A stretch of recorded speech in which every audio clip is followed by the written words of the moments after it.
नमस्ते साथियों, कैसे हैं आप सब। आज इस वीडियो में हम देखेंगे यूपी पीसीएस आरओ एआरओ का जो 27 जुलाई को पेपर हुआ था, उसमें जो साइंस के क्वेश्चन आए थे उसको देखेंगे कि क्वेश्चन कहाँ से पूछे गए हैं। तो जैसा कि मैंने पिछली वीडियो में बताया था कि पीसीएस 2025 का जो साइंस का पेपर हुआ था उसमें हमें लूसेंट को फॉलो करना है और दूसरा पीवाईक्यू को फॉलो करना है। तो ये वीडियो मैं एक स्पेसिफिक रूप से इसलिए बना रहा हूँ क्योंकि एक प्यारे साथी थे जिन्होंने कमेंट किया था कि सर एक बार समीक्षा अधिकारी के 27 जुलाई के पेपर की साइंस को बताइए सर, वह अगर तुमने बता दिया तो सर मैं आपको मान जाऊँगा। तो इन्होंने ऐसा कमेंट किया। मुझे पहली बार जब मैंने पढ़ा तो थोड़ा मुझे हंसी भी आई। तो इनका नाम राजू जी है। तो राजू जी आप देखिए, तो आज हम डिस्कस कर रहे हैं। आप ज़रूर कमेंट करके भी बताना कि क्या आप मेरी इस वीडियो से संतुष्टि आपको मिली है या नहीं मिली है, कि क्या आपको कुछ आइडिया लगा है कि साइंस के क्वेश्चन कहाँ से आ रहे हैं। तो साइंस के लिए राजू जी आपको सबसे पहले लूसेंट की बुक को पढ़ना है प्लस पीवाईक्यू पढ़ना है। तीसरी चीज़ आपको करंट अफेयर आपको पढ़नी है। तो अगर इन तीन चीज़ों को पढ़ेंगे तो आपके क्वेश्चन मैक्सिमम ठीक होंगे। अगर आपके 20 सवाल आए तो 16 से 17 सवाल आपके ठीक होने की पॉसिबिलिटी रहती है। 3-4 क्वेश्चन दोस्तों कॉमन सेंसेस फॉल होते हैं, जो ऑन द स्पॉट ही वहाँ देखते हैं। वो किसी बुक से नहीं मिलते, ना करंट अफेयर से मिलते हैं, वे कॉमन सेंस से वहीं सोल्व होते हैं। और कुछ सवाल ऐसे होते हैं एक दो जो बिल्कुल ही जिनका हमें आइडिया ही नहीं होता, तो उनको हमें छोड़ना होता है। तो आज इस वीडियो में हम जो देख रहे हैं तो लगभग क्वेश्चन पिछले साल के पेपर से हैं। देखिए मैं एक एक को करके आपको दिखाऊंगा। देखिए ये क्वेश्चन पूछा गया था, आप आरओ का पेपर खोल भी सकते हैं। अगर देखो आपको मेरी बात पे विश्वास ना हो तो आप खुद भी तो कर सकते हैं। जैसे आप पेपर लीजिए, 2025 का पेपर लीजिए, जो सोर्स मैं आपको बता रहा हूँ आप उसमें जाके खुद से भी तो देखिए, आपको पता लग जाएगा कि मैं आपको एकदम सही बात बता रहा हूँ और आपको विद प्रूफ आपको दिखा रहा हूँ।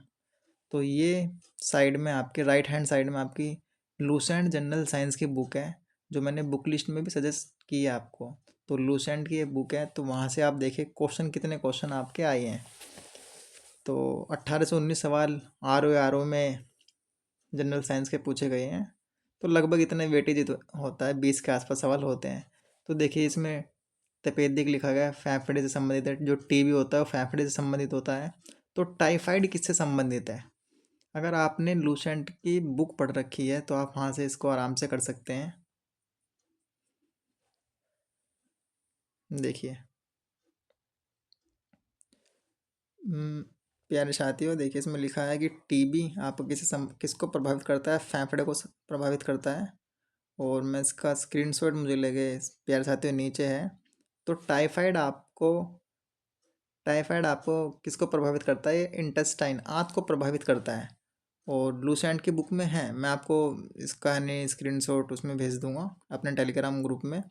वो शायद स्क्रीन कैप्चर करने के चक्कर में ऐसे कट गया है। तो ये आपकी लूसेंट की बुक में लिखा हुआ है, आप इसको पढ़ सकते हैं कि टाइफाइड से आपके आंत खराब, मतलब आंत का इन्फेक्शन होता है। तो ये आप देखना, ये लूसेंट की आपकी बुक है। और लूसेंट की बुक में आपको कहाँ पे मिलेगा, जहाँ पर बहुत सारे रोग दे रखे हैं किससे क्या रोग होता है। तो देखिए यहाँ पे भी लिखा होगा टीबी से फेफड़ों का रोग होता है, टीबी फेफड़े। तो टाइफाइड का भी लिखा हुआ है इसमें। तो आप इसको देखना, ये कट गया है, मैं आपको वीडियो में आगे दिखा दूंगा। ठीक है, तो अगला क्वेश्चन देखते हैं। अब देखिए सबसे पहले हम देखते हैं, इससे आगे के क्वेश्चन देखते हैं। देखिए इसको छोड़िए, पहले हम यहाँ देखते हैं जो बिल्कुल डायरेक्ट क्वेश्चन है। पहले मैं आपको वो दिखाऊंगा कि डायरेक्ट क्वेश्चन कितने पूछे गए हैं, फिर मैं इनडायरेक्ट क्वेश्चन की आपको बात करूंगा। तो अब सबसे पहले आप ये देखिए क्वेश्चन नंबर 77। एक्वा निम्नलिखित में से किसका मिश्रण है। तो लूसेंट की बुक में लिखा हुआ है अम्लराज एक्वारेज। ये नाइट्रिक अम्ल और हाइड्रोक्लोरिक अम्ल का मिश्रण होता है, इसको अम्लराज या एक्वारेजिया बोलते हैं। और ये पिछले साल के पेपर में भी पूछा गया है। तो बी इसका राइट आंसर है, सांद्र HCl और सांद्र HNO3।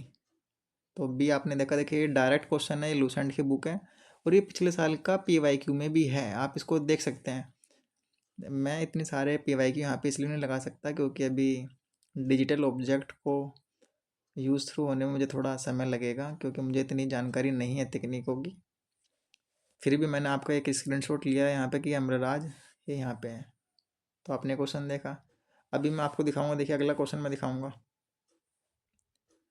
देखिए, कार की हेडलाइट में उपयोग किए जाने वाले दर्पण का प्रकार है। तो देखिए इसमें लिखा कि अवतल दर्पण का इसमें प्रयोग होता है। ये लूसेंट की बुक है। देखिए, गाड़ी की हेडलाइट में या सर्च लाइट में अवतल दर्पण का प्रयोग होता है। तो आप देख सकते हैं 20 का राइट आंसर है। तो आपने देखा, दो क्वेश्चन आपके ये डायरेक्ट मिले। देखिए आप इसको देखिए, 77 आपको मिल गया, कार की हेडलाइट ये आपको मिल गया। और 79 आप देखिए, 79 को पढ़िए। अब देखिए ये कॉमन सेंस वाला है। अगर आपको उसके बारे में पता है कि दीप्त पिंड क्या होता है, ल्यूमिनस ऑब्जेक्ट क्या होता है, तो आप इसको कर सकते हैं। और ये आपने अगर साइंस पढ़ रखी है तो बहुत अच्छी बात है। अगर आपने ज्योग्राफी का आपको थोड़ा सा आइडिया है तो वहाँ से भी आप इसको सोल्व कर सकते हैं। तो दीप्त पिंड पूछा कि कौन सा नहीं है, तो सबसे पहले आपको पता होना चाहिए दीप्त पिंड क्या होता है, कि वह जिसका अपना प्रकाश होता है। तो मोमबत्ती की ज्वाला में अपना प्रकाश होता है, विद्युत लैंप में होता है, सूर्य में होता है, चंद्रमा में अपना प्रकाश नहीं होता है, वह सूर्य के प्रकाश को परावर्तित करता है। तो 20 का राइट आंसर है। अब आप कहेंगे कि ये तो लूसेंट में नहीं है। प्यारे साथियों, अगर लूसेंट की बुक को आप अच्छे से पढ़ोगे, जहाँ पर फिजिक्स का एक चैप्टर है, उसमें लिखा है कि कुछ कुछ कि सूर्य वगैरह इसमें सब लिखे हुए हैं। तो ये इनडायरेक्ट रूप में पूछा गया है। डायरेक्ट तो नहीं कहूँगा कि मैं बिल्कुल ही लिखा है कि दीप्त पिंड कौन सा है। देखिए बिल्कुल भी ऐसा तो नहीं हो सकता है ना कि PYQ से और जो आपकी स्टैंडर्ड बुक से बिल्कुल ही डायरेक्ट क्वेश्चन फ्रेम हो जाए। क्वेश्चन घुमा फिरा के एग्जामिनर पूछता है। लेकिन इन दोनों को आप पढ़ेंगे, PYQ और लूसेंट की बुक प्लस करंट अफेयर को पढ़ेंगे, तो मैक्सिमम सवाल आप सोल्व कर पाएंगे। अगला क्वेश्चन देखते हैं।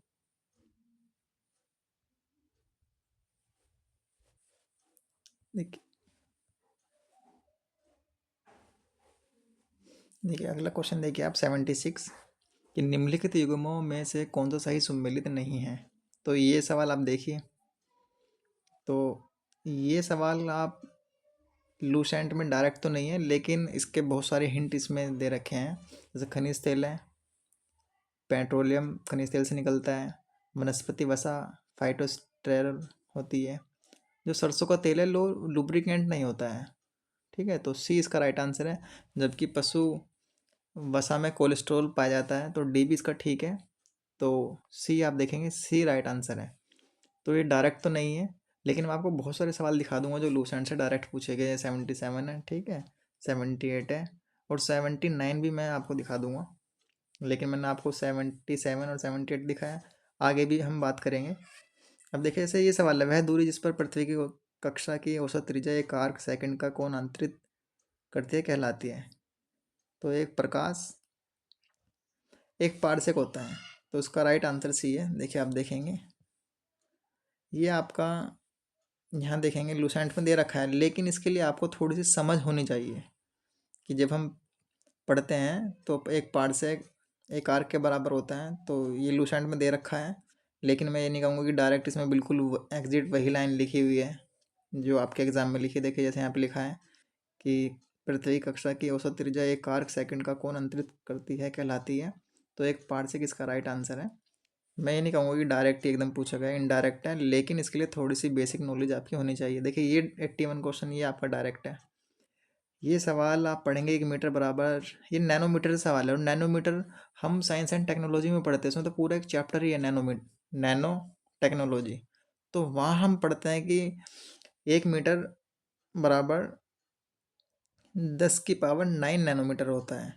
तो ये हम वहाँ पर पढ़ते हैं। तो उसका राइट आंसर होगा सी। सी इसका राइट आंसर है। और देखिए यहाँ पे लिखा हुआ है सेंटीमीटर। ये देखिए लूसेंट की बुक में 10 की पावर 9 नैनोमीटर, 10 की पावर -7 सेंटीमीटर। तो आपको ये ध्यान में रखना है कि 1 मीटर बराबर 10 की पावर 9, 1 नैनोमीटर बराबर 10 की पावर 9 मीटर। ठीक है, तो इसका राइट आंसर होगा सी। आगे बढ़ते हैं। तो मैंने आपको दिखाया, ये दिखाया, अभी आगे चलते हैं। ये तो मैंने दिखा दिया आपको।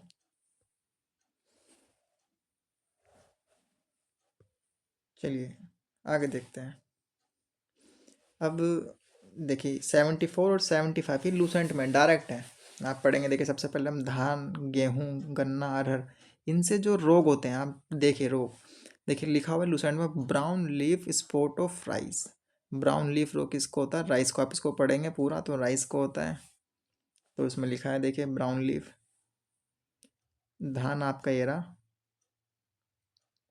और ब्राउन लीफ स्पॉट, ए का फोर, तो ए का फोर आपने देखा तो आपने ये निकाल दिया, ये निकाल दिया, ये निकाल दिया, तो ए इसका राइट आंसर हो गया। अब देखिए इसमें लिखा अरहर का झुलसा रोग, विल्ट ऑफ अरहर, तो अरहर आपका ये रहा, और डी फर्स्ट।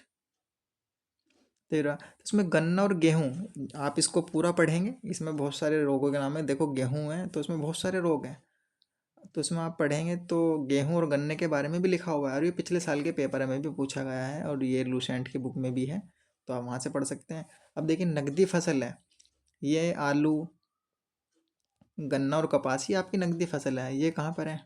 देखिए लूसेंट में लिखा है, मैंने स्क्रीनशॉट लिया है, आप देख सकते हैं, दिखाता हूँ आपको। देखिए नकदी फसल ये ना, और आलू, गन्ना, कपास, तंबाकू, ये सब नकदी फसलें हैं। सरसों आपकी नकदी फसल नहीं है, तो फर्स्ट, सेकंड और आपका फोर्थ, सॉरी, फर्स्ट, थर्ड और फोर्थ तो धान नहीं है, सॉरी। तो आलू हो गया आपका, गन्ना हो गया और कपास, तो एक तीन चार, एक तीन चार, इसमें सी में, तो सी इसका राइट आंसर है। तो 74 75 डायरेक्ट लूसेंट से है। तो लूसेंट और पीवाईक्यू, और ये पीवाईक्यू में दोनों क्वेश्चन हैं। अगर आपको यकीन नहीं आ रहा है तो पीवाईक्यू एक बार पढ़िए। देखिए अब ये सवाल है, आप ये सवाल पढ़िए सबसे पहले कि उभयचर ऑक्सीकृत तथा अनऑक्सीकृत रक्त को मिलने को सह सकते हैं, और उभयचर दो कक्षीय हृदय वाले प्राणी हैं। मान लो अगर आपको ए नहीं पता स्टेटमेंट, लेकिन आप बी, देखिए लूसेंट में लिखा हुआ है कि उभयचर का एक पूरा टॉपिक है, उसमें उसमें लिखा है कि इनके हृदय में दो आलिंद होते हैं और एक निलय, यानी कि तीन चैम्बर होता है उभयचर के। तो ये आपका ठीक है आर, और ये भी आपका ठीक है कि उभयचर ऑक्सीकृत तथा अनऑक्सीकृत रक्त के मिलने को सह सकते हैं। तो ये और आर दोनों आपके ठीक है, और इसकी सही व्याख्या भी ये करता है। तो 33वां क्वेश्चन, ये डायरेक्ट तो नहीं है, लेकिन आप थोड़ी सी अगर आपको नॉलेज हो तो आप कर सकते हैं इसको। मैं डायरेक्ट नहीं कहूँगा, लेकिन थोड़ा सा मैंने आपको हिंट दिखा दिया कि लूसेंट से है। और कैचुआ, मेंढक, इनके बारे में यूपी पीसीएस पूछता रहता है एग्जाम में। देखिए अगला क्वेश्चन मैं आपको दिखाऊंगा। अब जैसे ये सवाल है आपका, रक्त एक प्रकार का संयोजिक उत्तक है। देखिए इसमें लिखा है, यहाँ पे आप पढ़ सकते हैं, रक्त या रुधिर एवं लसिका को तरल संयोजिक उत्तक कहते हैं। तो आप देखिए डायरेक्ट है पूरा, ठीक। अब देखिए नोकनी सिंड्रोम है, ये करंट अफेयर में चर्चा में था, तो ये आपकी लूसेंट की बुक में तो नहीं है, लेकिन इसका जो आंसर है फ्लोराइड्स है, ये करंट अफेयर में था, तो इसलिए यहाँ पे पूछा गया था, मैंने कहीं पढ़ा हुआ था। अब ये सवाल है कि निम्नलिखित में से मस्तिष्क कौन सा भाग लघु मस्तिष्क कहलाता है? तो सेरेबेलम है, ये लूसेंट में लिखा हुआ है। देखो मैं दिखाता हूँ आपको, स्क्रीनशॉट मैंने लिया होगा, तो इसका मैं स्क्रीनशॉट नहीं ले पाया। अगर आप पढ़ेंगे तो सेरेबेलम लिखा हुआ है कि लघु मस्तिष्क इसको कहते हैं, सेरेबेलम को कहते हैं, लूसेंट में लिखा है। देखिए अगला क्वेश्चन मैं दिखाता हूँ आपको। देखिए अब ये सवाल है, बहुत बेसिक है, साइंस का सवाल है कि जल में घुलनशील विटामिन कौन से है? तो बी और सी है। अगर आपने लूसेंट भी ना पढ़ी हो तब भी आप इसका आंसर बी सी लगा देंगे, लेकिन आप इसका रेफरेंस भी देख सकते हैं कि जल में घुलनशील विटामिन कौन से, और बी और सी, और पीसीएस कई बार एग्जाम में पूछ चुका है। आप पीवाईक्यू देखिए, तो 32 33 आपने पीवाईक्यू में देख लिया है। आगे बढ़ते हैं, आगे भी मैं बहुत सारे सवाल आपको दिखाऊंगा जो पीवाईक्यू या लूसेंट की बुक में है, तो ये तो है। अब ये सवाल है, देखिए अब ये सवाल कॉन्सेप्ट वाला सवाल है, आसान सवाल है। प्रकाश संश्लेषण में सूर्य के प्रकाश की विकिरण ऊर्जा को रासायनिक ऊर्जा में बदलकर खाद्य पदार्थों में संचित किया जाता है, ठीक है। प्रकाश संश्लेषण का अंतिम उत्पाद ग्लूकोज शर्करा है, जो शीघ्र ही स्टार्च में बदल जाती है। तो दोनों ही स्टेटमेंट आपके सही हैं, और ए आर की सही व्याख्या भी करता है। यहाँ पर क्योंकि लगा के आपको देखना है, ठीक। अब देखिए ये सवाल प्रकाश संश्लेषण, आप इसको पढ़ेंगे तो इस पूरे को जब पढ़ के पाएंगे, इसमें देखिए लिखा हुआ है सूर्य के प्रकाश में रासायनिक ऊर्जा में बदल लेता है, इसमें आपको मैं दिखाऊंगा। आप इस पूरे पैराग्राफ को पढ़ेंगे तो प्रकाश संश्लेषण सिर्फ हरे पौधों एवं कुछ जीवाणुओं में घटित होने वाली वह क्रिया है जिसमें पौधे के हरे भाग सौर ऊर्जा को ग्रहण कर वायुमंडल से ली गई CO2 और H2O के द्वारा कार्बोहाइड्रेट का निर्माण करते हैं, और इसमें आगे आप पढ़ेंगे तो लिखा हुआ है, सारी चीज़ इसमें लिखी हुई है। ये तो बहुत ही सिंपल क्वेश्चन है, कॉन्सेप्ट वाला है, ये तो गलत नहीं होना चाहिए। और ये सभी को पता है कि ग्लूकोज शर्करा जो स्टार्च में बदल जाती है, कि पौधे अपने भोजन को स्टार्च के रूप में संग्रहित रखते हैं। तो ये PYQ में भी है और आपका लूसेंट की साइंस की बुक में भी है। अगर आप इस बात से सहमत है तो प्लीज़ मुझे कमेंट करके ज़रूर बताएं, जिससे मेरा भी मनोबल बढ़े वीडियो बनाने के लिए। अब ये सवाल है, हाइड्रोपोनिक्स क्या है? ये लूसेंट में डायरेक्ट लिखा हुआ है, हाइड्रोपोनिक्स मृदा विहीन कृषि को हाइड्रोपोनिक्स कहते हैं। इस तरह की साक्ष्य उद्यान जम्मू कश्मीर की झीलों में बहुतायत में देखी जाती है। हाइड्रोपोनिक्स का मतलब है हाइड्रो, जल में जब कृषि करते हैं। तो मृदा संरक्षण, पौधों में कलम लगाना, सब्जियों के अंदर बिना मिट्टी के पौधे उगाना। तो डी इसका राइट आंसर है। देखिए इसमें लिखा है मृदा विहीन कृषि को। तो ये बिल्कुल डायरेक्ट क्वेश्चन है, आप देख सकते हैं। तो राजू भाई आप ध्यान रखना, ये पिछले साल के क्वेश्चन भी हैं और ये है ना आपके लूसेंट की बुक में दे रखे हैं। अब ये सवाल आया हुआ है, देखिए अब सिरका है, इमली है, खट्टा दूध है, बिच्छू बूटी का डंग। अब देखिए ये जो है पिछले साल के पेपर में दिया गया है, आप इसको देख सकते हैं कहाँ पूछा है। देखिए लैक्टिक अम्ल है, एसिटिक अम्ल है, टार्टेरिक अम्ल है। देखिए यहाँ पढ़िए, एसिटिक अम्ल, लैक्टिक अम्ल, फॉर्मिक अम्ल, एक्जेलिक अम्ल। एसिटिक अम्ल सिरका में पाया जाता है जो खट्टा वगैरह होता है, ठीक। लैक्टिक अम्ल दही में पाया जाता है, तो खट्टा दूध या दही लैक्टिक अम्ल है, तो सी का 2 है, आप ऐसे निकाल सकते हैं। तो ये एग्जाम में रिपीटेड है, आप देखिए, देखिए सब लिखा हुआ है, दूध का खट्टा होना, लैक्टिक अम्ल है, सिरका में उपस्थित अम्ल, एसिटिक अम्ल है, फॉर्मिक अम्ल। ये कई बार एग्जाम में पूछा गया है। चींटियों के डंक में कौन सा है? फॉर्मिक अम्ल है। तो ये सब प्यारे साथियों पिछले साल के पेपर में है, और आपको एक स्टैंडर्ड बुक तो आप पढ़ेंगे ही, वहाँ से आपके सवाल ठीक हो जाएंगे। अगर 18 से 20 सवाल आपके आ रहे हैं, 20 सवाल मान लो, तो अगर आपके 8 से 10 सवाल PYQ से हो गए, 7 से 8 सवाल आपके स्टैंडर्ड बुक से हो गए, और 2-3 सवाल आपके करंट अफेयर से ठीक हो गए, तो आप अच्छा स्कोर कर पाएंगे। आपको ये तीनों चीज़ पढ़नी ही पड़ेगी, तभी तो आप सोल्व कर पाएंगे पेपर। देखिए आगे बढ़ते हैं। अब ये सवाल तो PYQ में नहीं दे रखा, ना लूसेंट की बुक में दे रखा। वह पौधे जो वर्ष भर तापमान के विस्तार को सह लेते हैं क्या कहलाते हैं? कमेंट में बताना, मैं इसका आंसर नहीं बताऊंगा। देखिए ये आपने देखा। अब देखिए कुछ सवाल करंट अफेयर के थे, मैं आपको भी दिखा देता हूँ। अब ये सवाल है कि जैव उर्वरक हैं, तो जैव उर्वरक आपको पता होना चाहिए, सूक्ष्म जीव होते हैं जो है ना पौधों की वृद्धि में महत्वपूर्ण उनका योगदान होता है। तो 20 का राइट आंसर है, जैव उर्वरक हम पढ़ते हैं, बायो फर्टिलाइजर। तो 85 का ये लूसेंट में तो नहीं मुझे मिला, अगर कहीं होगा तो मुझे बताना, कहीं ना कहीं इसको पढ़ ही लेते हैं। तो आपने ये देखा, मैं क्वेश्चन आपको दिखाने जो जा रहा हूँ वो है करंट अफेयर के। करंट अफेयर के 3 से 4 सवाल पूछे गए थे, तो वो मैं आपको दिखाता हूँ। तो वीडियो आपको कैसी लगी तो दोस्तों बताना ज़रूर। जैसे ये वाला सवाल है करंट अफेयर का, है कि भारत के चंद्रयान 3 ने चंद्रमा पर सॉफ्ट लैंडिंग करी, जिससे भारत ऐसा करने वाला चौथा देश बना है। करंट अफेयर में बहुत चर्चाओं में था ये। और जब हम साइंस एंड टेक्नोलॉजी पढ़ते हैं तो उसमें एक स्पेस टेक्नोलॉजी का एक सेगमेंट होता है जो हमें तैयार करना होता है। तो वहाँ से ये सवाल है, तो राइट आंसर है सी। अगला क्वेश्चन देखते हैं।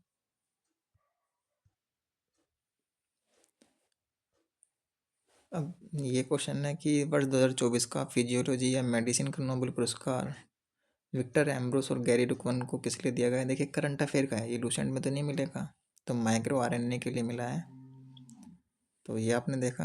अब 17वां क्वेश्चन देखेंगे आप, कि नासा के एस्ट्रोनॉट बुच विल्मोर एवं सुनीता विलियम्स की पृथ्वी पर वापसी स्पेस एक्स के किस स्पेसक्राफ्ट से हुई है?